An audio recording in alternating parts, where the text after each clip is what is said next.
हाँ तो बच्चों नमस्कार, स्वागत करता हूँ आपके अपने प्लेटफॉर्म महतो सर में। कैसे हैं आप लोग? उम्मीद करता हूँ कि आप लोग अच्छे होंगे, स्वस्थ होंगे, मस्त होंगे और अपने अच्छे से क्या करते होंगे, परीक्षा की तैयारी करते होंगे।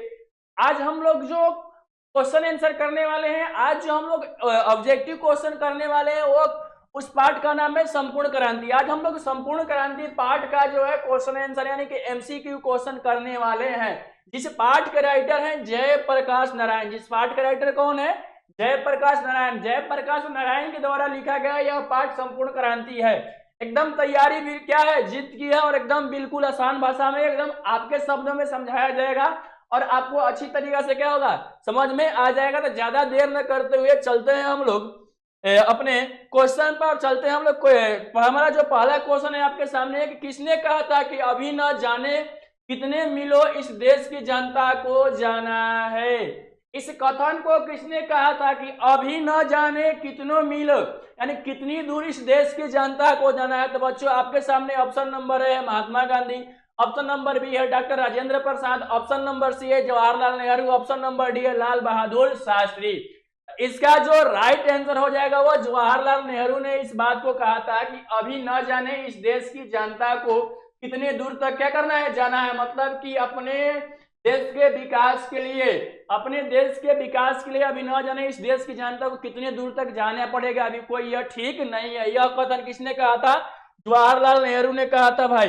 नेक्स्ट क्वेश्चन हम लोग देखते हैं। नेक्स्ट क्वेश्चन कह रहा है कि किस अस्पताल में दिनकर का निधन हुआ था, यानी किस अस्पताल में दिनकर जी का निधन हुआ था। आपके सामने ऑप्शन नंबर ए है अपोलो अस्पताल, Shri Ram nursing home, option number C है पीएमसीएच पटना, पीएमसीएच पटना में, या बिलिंगडन नर्सिंग होम। तो आपका जो ऑप्शन नंबर डी है बाबू वह सही है। क्या बिलिंगडन नर्सिंग होम में जो है दिनकर जी की क्या हुई थी, मृत्यु हुई थी। दिनकर जी की मृत्यु हुई थी किस में? तो बिलिंगडन नर्सिंग होम में हुई थी। नेक्स्ट क्वेश्चन आप लोग के सामने है, करे कि जयप्रकाश नारायण को किसका दलाल कहा जाता था। किस देश को जयप्रकाश नारायण को दलाल कहा जाता है? तो बच्चों आप लोगों के सामने ऑप्शन नंबर ए है रूस, ऑप्शन नंबर बी है ब्रिटेन, ऑप्शन नंबर सी है जापान और ऑप्शन नंबर डी है अमेरिका।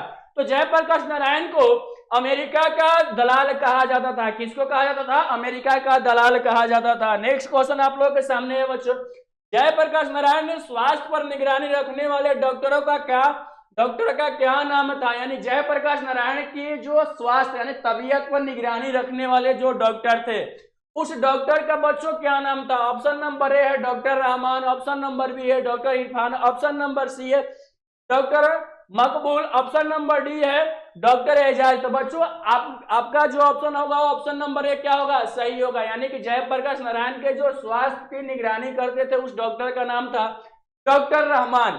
नेक्स्ट क्वेश्चन चलते हैं। नेक्स्ट क्वेश्चन क्या है भाई? नेक्स्ट क्वेश्चन कर रहा है कि जयप्रकाश जी की किसका भाषण सुनकर अमेरिका जाने की प्रेरणा मिली। यानी कि जयप्रकाश नारायण जी को किसकी भाषण सुनकर उनको अमेरिका जाने की प्रेरणा मिली, अमेरिका जाने का मन हुआ। तो भाई आप लोग के सामने ऑप्शन नंबर ए है Swami Ramtirth, Swami Satdev, option number B, option number C है स्वामी विवेकानंद और ऑप्शन नंबर डी है बच्चों स्वामी सहजानंद। तो किसके स्पीच सुने थे, किसके भाषण सुने थे तो उनको क्या बोलते हैं कि अमेरिका जाने की प्रेरणा चाहिए। तो बच्चों आपके सामने ऑप्शन नंबर जो बी है वह राइट आंसर है। यानी कि स्वामी सतदेव का जब भाषण सुने थे जयप्रकाश नारायण जी तो उनका जो मन हुआ था वो अमेरिका जाने का मन हुआ था। नेक्स्ट क्वेश्चन हम लोग देखते हैं बच्चों। नेक्स्ट क्वेश्चन आप लोगों के सामने, नेक्स्ट क्वेश्चन कह रहा है कि फ्री प्रेस के मालिक कौन थे। फ्री प्रेस के मालिक कौन थे बच्चों? तो ऑप्शन नंबर ए आप लोग सामने है Atmanandan ji, option number B है Shivanand Goswami, option number C है Sadanand ji, option number D है सरदानंद गुप्त। इसमें जो बच्चों कौन थे बच्चों, फटाफट अगर आपको आता है तो आपको इसका आंसर चैट सेक्शन में क्या करना है, देना है। आपको आंसर किस में देना है? चैट सेक्शन में देना है, ठीक है। तो इसका जो राइट आंसर हो जाएगा ऑप्शन नंबर सी क्या होगा, सही होगा। नेक्स्ट चलते हैं हम लोग। नेक्स्ट कह रहा है कि ब्रेन ऑफ बॉम्बे किसे कहा जाता था। यानी कि ब्रेन ऑफ बॉम्बे किसे कहा जाता था। तो बच्चे आप लोग के सामने ऑप्शन नंबर ए है Uma Shankar Dikshit, option number B है शीला दीक्षित को, ऑप्शन नंबर सी है सुरेंद्र दीक्षित को, ऑप्शन नंबर डी है हृदय नारायण दीक्षित को। किसको ब्रेन ऑफ बॉम्बे कहा जाता था बच्चों? ब्रेन ऑफ बॉम्बे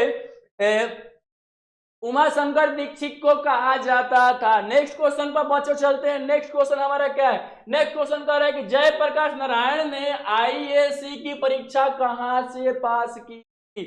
जयप्रकाश नारायण ने आईएएस की परीक्षा कहां से पास की थी? जगह से पास की थी? कौन से विश्वविद्यालय से पास की थी?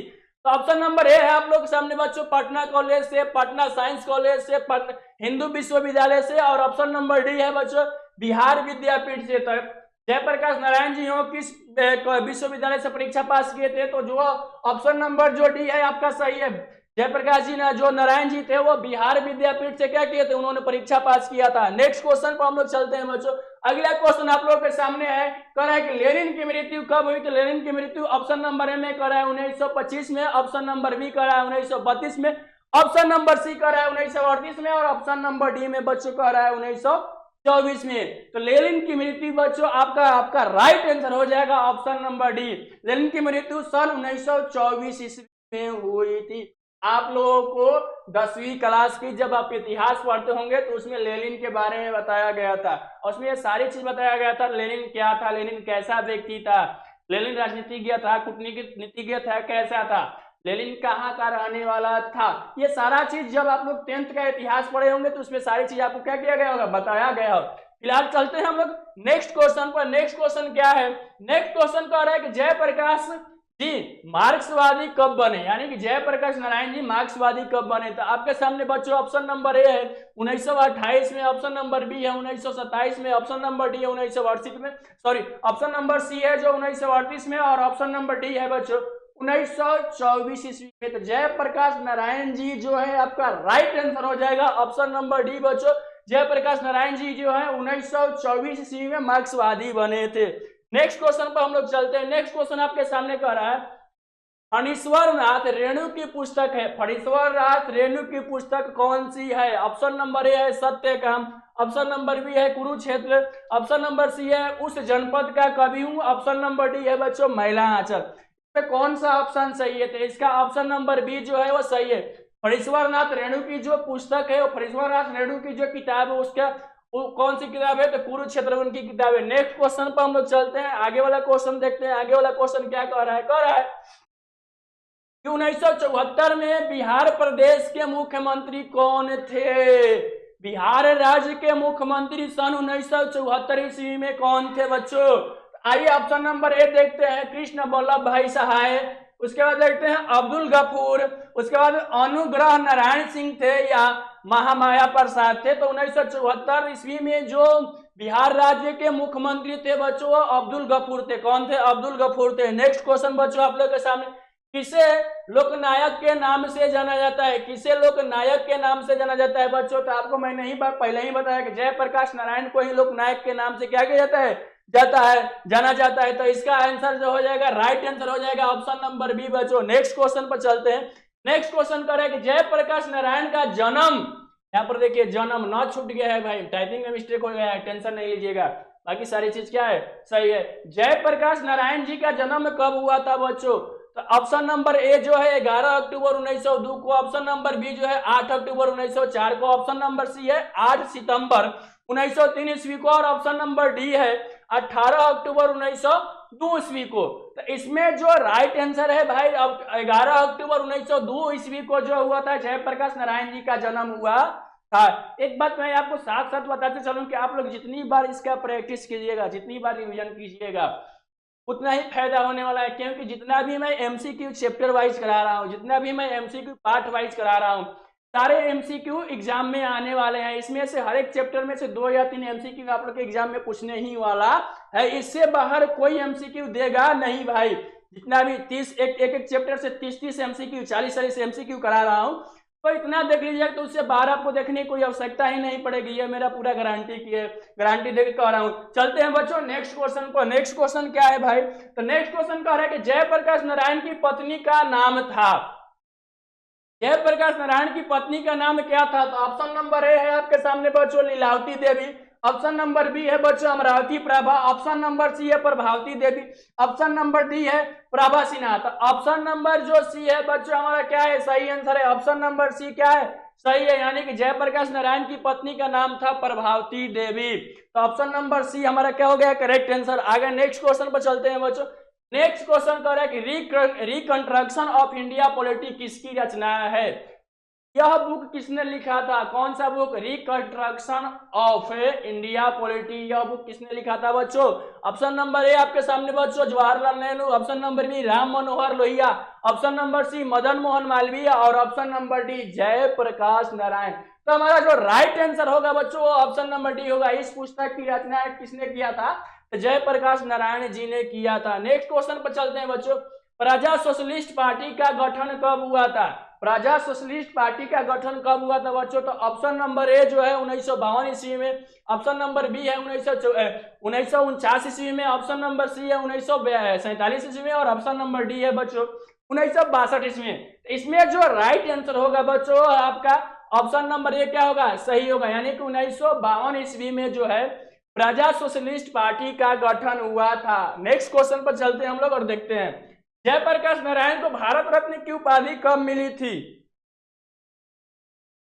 जयप्रकाश नारायण को भारत रत्न की उपाधि कब मिली थी बच्चों। आप लोग के सामने ऑप्शन नंबर है 1990, option number B 1998, option number C जो है 1978 और ऑप्शन नंबर डी जो है 1974 ईस्वी। किस ईस्वी में जयप्रकाश नारायण को भारत रत्न की उपाधि मिली थी। सन 1998 ईस्वी में जयप्रकाश नारायण को भारत रत्न की उपाधि मिली थी। इसमें सन 1998 किस ऑप्शन में है, तो ऑप्शन नंबर जो बी है बच्चों हमारा क्या है, सही है। सन 1998 ईस्वी में जयप्रकाश नारायण को भारत रत्न की उपाधि मिली थी। नेक्स्ट क्वेश्चन पर चलते हैं। नेक्स्ट क्वेश्चन क्या कर रहा है, उर्वशी किसकी रचना है भाई, उर्वशी किसकी रचना है। उर्वशी जो रचना है रामधारी सिंह दिनकर की रचना है। तो हमारा जो ऑप्शन नंबर ए है क्या है, सही है बच्चों। रामधारी सिंह ही उर्वशी की क्या किए हैं, रचना किए हैं, ठीक है। और उर्वशी की रचना पर रामधारी सिंह को ज्ञानपीठ पुरस्कार मिला था बच्चों, ठीक है। नेक्स्ट क्वेश्चन में चलते हैं हम लोग। नेक्स्ट क्वेश्चन कह रहा है कि माटी की मूर्ति रचना किसकी है, यानी कि माटी की मूर्त की रचना किसकी है। कह रहा है कि Ramdhari Singh Dinkar, option number A में। ऑप्शन नंबर बी बोल रहा है राम वृक्ष बेनीपुर, ऑप्शन नंबर सी बोल रहा है गजानंद माधव मुक्तिबोध और ऑप्शन नंबर डी बोल रहा है आरसी प्रसाद सिंह। कौन है भाई, तो ऑप्शन नंबर जो बी है माटी की मूर्त की रचना के राइटर कौन है, तो राम वृक्ष बेनीपुरी जी थे। राम वृक्ष बेनीपुरी जी थे वह माटी की मूर्त के रचनाकार थे। नेक्स्ट क्वेश्चन पर चलते हैं। दिनकर जी किस लिए प्रसिद्ध थे, दिनकर जी किस बात के लिए प्रसिद्ध थे, साहित्य रचना के लिए प्रसिद्ध थे, संगीत के लिए प्रसिद्ध थे, मूर्ति निर्माण के लिए प्रसिद्ध थे, उपन्यास लेखन के लिए बच्चों प्रसिद्ध थे। तो दिनकर जी जो है वो साहित्य रचना के लिए बच्चों प्रसिद्ध है। दिनकर जी जो है वो साहित्य रचना के लिए क्या है, प्रसिद्ध है। नेक्स्ट क्वेश्चन देखता हूं बच्चों। नेक्स्ट क्वेश्चन कर रहा है जयप्रकाश नारायण को भारत की जनता किस नाम से याद करती है। जयप्रकाश नारायण को भारत की जनता किस नाम से बच्चों याद करती है, तो लोकनायक जयप्रकाश नारायण को लोकनायक के नाम से, किस नाम से, लोकनायक के नाम से जयप्रकाश नारायण को भारत की जनता याद करती है। तो ऑप्शन नंबर जो सी है वो क्या है बच्चों, सही है। नेक्स्ट क्वेश्चन पर हम लोग चलते हैं। नेक्स्ट क्वेश्चन क्या करें कि जयप्रकाश नारायण ने संपूर्ण क्रांति वाला ऐतिहासिक भाषण कहाँ और कब दिया था। जयप्रकाश नारायण ने संपूर्ण क्रांति वाला ऐतिहासिक भाषण कहाँ और कब दिया था। तो ऑप्शन नंबर ए है बच्चों इलाहाबाद में 5 जून 1997 को, ऑप्शन नंबर बी है रांची में 5 जून 1975 को, ऑप्शन नंबर सी है जमशेदपुर में 5 जून 1973 को, ऑप्शन नंबर डी है पटना में 5 जून 1974 ईस्वी को। तो बच्चों जो संपूर्ण क्रांति का जो भाषण है वो भाषण 5 जून 1974 ईस्वी को दिया गया था जयप्रकाश नारायण के द्वारा। और 5 जून 1974 को ही जयप्रकाश नारायण ने छात्र आंदोलन में क्या किया था, शुरू किया था। संपूर्ण क्रांति के नाम से छात्र आंदोलन भी पटना में शुरू हुआ था। और अभी बीपीएससी नॉर्मलाइजेशन की बात किया जाए जो हमारे खान सर ने उसमें क्या किया था, मिलजुल कर बच्चों के साथ भाग लिया था और नॉर्मलाइजेशन के रुकवा भी दिया था। और उसमें भाग लेने के चलते खान सर की तबीयत भी क्या हो गई थी, बहुत खराब हो गई थी, जिसके चलते उनको हॉस्पिटल भी जाना पड़ा था। तो दूसर की बार जो आंदोलन हुआ था वो कब हुआ था भाई, तो अभी 2-4 दिन पहले। बीपीएससी किस लिए हुआ था, तो बीपीएससी के नॉर्मलाइजेशन, बीपीएससी परीक्षा में जो नॉर्मलाइजेशन हुआ था उसके लिए हुआ था। चलिए चलते हैं हम लोग नेक्स्ट क्वेश्चन पर। नेक्स्ट क्वेश्चन क्या कह रहा है, कह रहा है कि जयप्रकाश नारायण के बचपन का क्या नाम था। जयप्रकाश नारायण को बचपन में किस नाम से जाना जाता था? ऑप्शन नंबर ए कह रहा है बीटू, ऑप्शन नंबर बी कह रहा है कीटू, ऑप्शन नंबर सी कह रहा है बाउल और ऑप्शन नंबर डी कह रहा है मोनू। तो भाई जयप्रकाश नारायण को बचपन में बाउल के नाम से जाना जाता है। ए भाई बाउल किसको बोलते हैं? तो जिसका दांत क्या होता है बचपन में नहीं निकलता, बहुत देर के बाद क्या होता है दांत निकालता है, उसे हम लोग क्या बोलते हैं? बाउल बोलते हैं। चलते हैं हम लोग नेक्स्ट क्वेश्चन पर। नेक्स्ट क्वेश्चन आप लोगों के सामने है बच्चों, कह रहा है कि जयप्रकाश नारायण ने किस साल छात्र आंदोलन का नेतृत्व किया था? बच्चों अभी मैंने बताया 5 जून 1974 ईस्वी में पटना में जो जयप्रकाश नारायण जो थे छात्र आंदोलन का नेतृत्व किए थे। और आज से 5-7 दिन पहले जो हमारे खान सर है, 5-7 दिन पहले नहीं, आज से करीब 7-8 तारीख को 7-8 दिसंबर को जो है खान सर वो बीपीएससी में जो परीक्षा नॉर्मलाइजेशन की गई थी उसमें उन्होंने बच्चों के साथ मिलकर क्या किया था? शांतिपूर्ण आंदोलन किया था। सबसे पहला बार जो छात्र आंदोलन किए थे जयप्रकाश नारायण, जिसमें संपूर्ण क्रांति नाम से, कब हुआ था? तो सन 1974 ईस्वी में। तो इसका राइट आंसर जो हो जाएगा सन 1974 ईस्वी में हो जाएगा बच्चों। आगे चलते हैं, आगे क्या है? आगे कह रहा है कि जयप्रकाश नारायण के पिताजी का क्या नाम था? जयप्रकाश नारायण के पिताजी का क्या नाम था बच्चों? ऑप्शन नंबर ए कह रहा है दीनदयाल, ऑप्शन नंबर बी कह रहा है हर्षुदयाल, ऑप्शन नंबर सी कह रहा है रामदयाल और ऑप्शन नंबर डी कह रहा है सर्वेश दयाल। तो ऑप्शन नंबर जो बी है बच्चों वो सही है। राइट आंसर हमारा ऑप्शन नंबर बी होगा, क्योंकि जयप्रकाश नारायण जी के जो पिताजी थे उनका नाम था हर्षुदयाल। नेक्स्ट क्वेश्चन पर चलते हैं। नेक्स्ट क्वेश्चन क्या कह रहा है? कह रहा है कि जयप्रकाश नारायण रचित पाठ का नाम है किस पाठ में? जयप्रकाश नारायण रचित पाठ का नाम है किस पाठ में? किसकी रचना जयप्रकाश नारायण ने किया था? कौन सी पाठ का रचना जयप्रकाश नारायण ने किया था? ऑप्शन नंबर ए कह रहा है उसने कहा था, ऑप्शन नंबर बी कह रहा है जूठन, ऑप्शन नंबर सी कह रहा है संपूर्ण क्रांति और ऑप्शन नंबर डी कह रहा है बच्चों शिक्षा। तो संपूर्ण क्रांति की रचना जयप्रकाश नारायण ने किया था, जो अभी हम लोग पाठ क्या कर रहे हैं? पढ़ रहे हैं। तो हमारा जो राइट आंसर हो जाएगा ऑप्शन नंबर सी हो जाएगा बच्चों।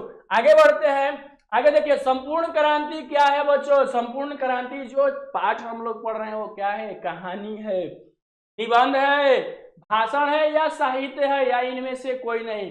तो जो संपूर्ण क्रांति है वो क्या है? भाषण है। क्या है बच्चों? भाषण है, क्योंकि जितने भी भाषण जयप्रकाश नारायण ने दिया है वो सारी बातें इसमें क्या किया गया है? लिखा गया है। तो हमारा जो ऑप्शन नंबर बी है बच्चों क्या हो जाएगा? सही हो जाएगा। नेक्स्ट क्वेश्चन पर चलते हैं बच्चों। नेक्स्ट क्वेश्चन कह रहा है भाई कि संपूर्ण क्रांति किसकी देन है? नेक्स्ट क्वेश्चन कह रहा है संपूर्ण क्रांति किसकी देन है? तो ऑप्शन नंबर ए कह रहा है राम मनोहर लोहिया की, ऑप्शन नंबर बी कह रहा है डॉक्टर अंबेडकर की, ऑप्शन नंबर सी कह रहा है कर्पूरी ठाकुर की और ऑप्शन नंबर डी जो कह रहा है वो जयप्रकाश नारायण की। तो संपूर्ण क्रांति सबसे बड़ी देन किसकी है भाई? तो जयप्रकाश नारायण ने ही 5 जून 1974 ईस्वी को संपूर्ण क्रांति किया था। तो इसका राइट आंसर जो हो जाएगा ऑप्शन नंबर डी हो जाएगा। नेक्स्ट पर चलते हैं बच्चों। कह रहे हैं संपूर्ण क्रांति पाठ में दिया गया भाषण किसका है भाई? संपूर्ण क्रांति पाठ में दिया गया भाषण किसका है? यानी कि इस पाठ में जो भी भाषण दिया गया वो भाषण किसका है भाई? तो किसने कराया था? जयप्रकाश नारायण जी ने ही तो कराया था संपूर्ण क्रांति। कब कराया था? तो सन 1974 ईस्वी में पटना में कराया था बच्चों। तो इसका जो राइट आंसर हो जाएगा वो क्या हो जाएगा? Option number A Jayaprakash Narayan का दिया हुआ भाषण है। नेक्स्ट क्वेश्चन पर चलते हैं हम लोग भाई। नेक्स्ट क्वेश्चन करें कि जयप्रकाश नारायण का जन्म कहाँ हुआ था बच्चों? जयप्रकाश नारायण का जन्म कहाँ हुआ था बच्चों? जयप्रकाश नारायण का जो जन्म हुआ था सिताब दियारा में हुआ था। कहाँ हुआ था? सिताब दियारा में हुआ था। तो कौन से ऑप्शन में हम लोग ढूंढते हैं सिताब दियारा कौन सा ऑप्शन है? तो बच्चों ऑप्शन नंबर बी जो है हमारा राइट आंसर हो जाएगा। सिताब दियारा में जयप्रकाश नारायण का क्या होता? जन्म हुआ था। नेक्स्ट क्वेश्चन पर चलते हैं। नेक्स्ट क्वेश्चन कर रहा है कि 1974 में छात्र आंदोलन का नेतृत्व किसने किया था? तो मैंने बताया था कि 1974 ईस्वी में छात्र आंदोलन का नेतृत्व किसने किया था। इसका आंसर आपको चैट सेक्शन में देना है। तो मेरे को मालूम पड़ेगा कि आप लोग पूरा क्लास देख रहे हैं, अन्यथा खाली देख रहे हैं और इग्नोर कर रहे हैं। आधा देख रहे हैं इग्नोर कर रहे हैं। आधा देख के इग्नोर करने से कोई फायदा होने वाला नहीं है मेरे भाई। पूरा आपको क्लास देखना पड़ेगा तो ही कुछ फायदा होने वाला है। और 2 ही महीने का टाइम है, 2 महीने से ज्यादा का समय नहीं है। जितना मेहनत हो सकता है उतना मेहनत करो। हो सकता है 8 घंटा 10 घंटा पढ़ो, अपने आप को पढ़ाई के लिए क्या कर दो? झोंक दो उसमें कि अच्छे तरीका से एकदम पढ़ लो, ताकि आपका जो रिजल्ट हो जाएगा ना वो क्या होगा? अच्छा होगा। बात समझ में आया? एकदम अपने आप को पूरे जीव जान से एकदम रिजल्ट के लिए क्या कर दो? झोंक दो इस 2 महीने में। ठीक है, चलते हैं हम लोग नेक्स्ट क्वेश्चन पर। नेक्स्ट क्वेश्चन क्या कर रहा है? नेक्स्ट क्वेश्चन कर रहा है कि संपूर्ण क्रांति की शुरुआत कब हुई थी? संपूर्ण क्रांति की शुरुआत कब हुई थी बच्चों? वही है सन 1974 ईस्वी में संपूर्ण क्रांति की शुरुआत हुई थी। तो ऑप्शन नंबर ए जो है हमारा क्या है, करेक्ट होगा। नेक्स्ट क्वेश्चन पर चलते हैं। नेक्स्ट क्वेश्चन कह रहा है कि जयप्रकाश नारायण को समाज सेवा के लिए किस पुरस्कार से सम्मानित किया गया था? जयप्रकाश नारायण को समाज सेवा के लिए कौन से पुरस्कार से सम्मानित किया गया था? ऑप्शन नंबर ए आपके सामने है अर्जुन पुरस्कार, ऑप्शन नंबर बी है नोबेल पुरस्कार, ऑप्शन नंबर सी है मैग्सेसे सम्मान पुरस्कार से, या ऑप्शन नंबर डी है गांधी सम्मान पुरस्कार। तो बाबू ऑप्शन नंबर जो सी है बच्चों वो क्या होगा हमारा, सही होगा। ऑप्शन नंबर सी है मैग्सेसे सम्मान पुरस्कार से क्या किया गया था, सम्मानित किया गया था। नेक्स्ट क्वेश्चन देखते हैं भाई बच्चों। देखो जयप्रकाश नारायण मद्रास में अपने किस मित्र के साथ रुके हुए थे? किस मित्र के साथ जयप्रकाश नारायण रुके हुए थे मद्रास में, यानी चेन्नई में? चेन्नई में जो जयप्रकाश नारायण है वो किसके साथ रुके हुए थे, उनके मित्र का क्या नाम था? Option number A Ganga Babu, option number B है Dinkar Singh, option number C है ईश्वर अय्यर और ऑप्शन नंबर डी है भगवान अय्यर। तो ऑप्शन नंबर जो सी है हमारा क्या होगा, राइट आंसर होगा। जयप्रकाश नारायण जो है वो ईश्वर अय्यर के साथ में क्या हुए थे, चेन्नई में रुके हुए थे। नेक्स्ट क्वेश्चन पर चलते हैं हम लोग। नेक्स्ट क्वेश्चन कह रहे हैं कि जयप्रकाश नारायण के अनुसार देश का अविष्ठा किसके हाथों में है? देश का अविष्ठा, देश का भविष्य किसके हाथों में है? जयप्रकाश नारायण के द्वारा कहा गया बात है। जयप्रकाश नारायण ने कहा था कि देश का भविष्य किसके हाथों में है भाई? तो ऑप्शन नंबर ए है कह रहा है कि नेताओं के हाथ में, ऑप्शन नंबर बी में कह रहा है नई पीढ़ियों के हाथ में, ऑप्शन नंबर सी कह रहा है पुरानी पीढ़ियों के हाथ में, और ऑप्शन नंबर डी कह रहा है क्या, पूंजीपतियों के हाथ में। तो बच्चों इसमें जो हमारा राइट आंसर हो जाएगा वो हमारा ऑप्शन नंबर बी क्या हो जाएगा, सही हो जाएगा, क्योंकि देश का जो भविष्य नई पीढ़ियों के हाथ में है। क्योंकि कहा जाता है कि बच्चे जो है वो क्या है, देश के भविष्य हैं। ठीक है, आगे चलते हैं। आगे नेक्स्ट क्वेश्चन कर रहा है कि दिनकर जी को किसके घर पर दिल का दौरा आया था? दिनकर जी को किसके घर पर दिल का दौरा आया था, हार्ट अटैक किसके घर पर आया था? तो ऑप्शन नंबर ए कह रहा है रामनाथ जी गोये नायका के यहाँ, कि गंगा बाबू के यहाँ, कि जयप्रकाश नारायण के यहाँ, कि ईश्वर अय्यर के यहाँ। तो हमारा जो राइट आंसर हो जाएगा बाबू ऑप्शन नंबर ए क्या होगा, हमारा राइट आंसर हो जाएगा रामनाथ जी गोये नायका के यहाँ उनको दिल का दौरा आया था, दिनकर जी को दिल का दौरा आया था। तो ऑप्शन नंबर ए जो हमारा क्या होगा, सही होगा। नेक्स्ट क्वेश्चन कह रहा है कि संपूर्ण क्रांति का नारा किसने दिया था? संपूर्ण क्रांति का नारा किसने दिया था? ऑप्शन नंबर ए है दिनकर जी ने, ऑप्शन नंबर बी है जयप्रकाश नारायण जी ने, ऑप्शन नंबर सी है मोरारजी देसाई और ऑप्शन नंबर डी है ईश्वर अय्यर। तो संपूर्ण क्रांति का नारा बच्चों जयप्रकाश नारायण जी ने क्या किया था, दिया था। नेक्स्ट क्वेश्चन पर चलते हैं बच्चों। नेक्स्ट क्वेश्चन कह रहा है कि जयप्रकाश नारायण ने बिहार विद्यापीठ में कौन सी परीक्षा पास की थी? जयप्रकाश नारायण जी ने बिहार विद्यापीठ से कौन सी परीक्षा पास की थी? इसका आंसर आपको कमेंट सेक्शन में देना है, चैट सेक्शन में देना है, क्योंकि इसको मैंने पहले ही क्या कर दिया था, बता दिया था कि आईएससी की परीक्षा जयप्रकाश नारायण ने किस विद्यालय से दिया था, किस विश्वविद्यालय से दिया था, यह बताया था। तो इसका आंसर आपको कमेंट सेक्शन यानी चैट सेक्शन में इसका आंसर क्या करना है, देना है। चलिए आगे मैं बढ़ता हूं। नेक्स्ट क्वेश्चन बच्चों कह रहा है, नेक्स्ट क्वेश्चन हमारा है कि पुलिस के बड़े उच्च अधिकारी ने किसके मुंह से सुना था कि जयप्रकाश नारायण नहीं होते तो बिहार जल गया होता? पुलिस के उच्च अधिकारी, पुलिस के जो बड़े अधिकारी होते हैं वो किसके मुंह से क्या सुना था कि अगर जयप्रकाश नारायण जी नहीं होते तो बिहार आज पूरा क्या हो गया होता, जल गया होता? किसके मुख से सुने होते? क्योंकि छात्र आंदोलन जब होता है तो वो आंदोलन बहुत उग्र होता है। अगर कोई उन लोगों का लीडर नहीं होगा ना, कोई उन लोगों का नेता नहीं होगा ना, तो छात्र अहिंसा पर उतर जाएंगे, जगह जगह तोड़ फोड़, धरना, किसी में आग लगाने, किसी को कुछ करने का, ऐसा करने का काम करते थे। लेकिन उनका नेतृत्व किसने किया था? तो जयप्रकाश नारायण ने। यह बात किसने कही थी बच्चों? तो ऑप्शन नंबर ए कह रहा है दिनकर जी, बेनीपुरी जी, गोयना जी के और दीक्षित जी। ऑप्शन नंबर डी जो हमारा सही हो, किसने कहा था? दीक्षित जी ने यह बात को कहा था कि अगर जयप्रकाश नारायण जी नहीं होते तो पूरा बिहार जल गया होता। ठीक है, नेक्स्ट देखते हैं। नेक्स्ट क्या है, कह रहा है कि जयप्रकाश नारायण किस मित्रता को ठोस मानते थे? जयप्रकाश जो नारायण थे उनकी कैसी मित्रता, किस मित्रता को ठोस मानते थे, सबसे मजबूत किस मित्रता को मानते थे? हमारे सामने ऑप्शन नंबर है पुराने जमाने के या नए जमाने के, ऑप्शन नंबर सी है अंडरग्राउंड जमाने के, और ऑप्शन नंबर डी है इनमें से कोई नहीं। तो बच्चों ऑप्शन नंबर सी हमारा जो होगा राइट आंसर होगा। वो क्या होगा? अंडरग्राउंड जमाने की जो मित्रता होती थी उसको ठोस मित्रता मानते थे।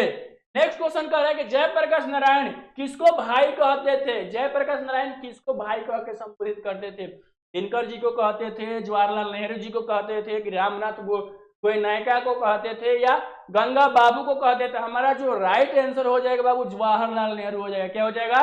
जवाहरलाल नेहरू को जो है जयप्रकाश नारायण जी जो है वो क्या कहते थे? भाई कह के बुलाते थे। तो आज का जो हमारा क्लास होता है भाई इतना ही पर समाप्त होता है। कैसा लगा आज का क्लास? आपको समझ में आया कि नहीं आया? जो भी चीज मैंने जो भी क्वेश्चन आप लोगों से पूछा उस क्वेश्चन का आंसर आप लोग क्या कीजिएगा? चैट सेक्शन में दीजिएगा, ताकि हमको मालूम पड़े कि आप लोग अच्छे से पढ़ाई कर रहे हैं। और इसी तरीके से आप लोग रिवीजन करते चलिएगा, प्रैक्टिस करते चलिएगा, तो हमको उम्मीद है कि आपका जो रिजल्ट है वह बेस्ट से बेस्ट आ सकता है बच्चों। तो आज तक के लिए इतना ही। मिलते हैं हम लोग नेक्स्ट क्लास में जल्द ही एक नए जोश उमंग के साथ। तब तक के लिए जय हिंद, जय भारत।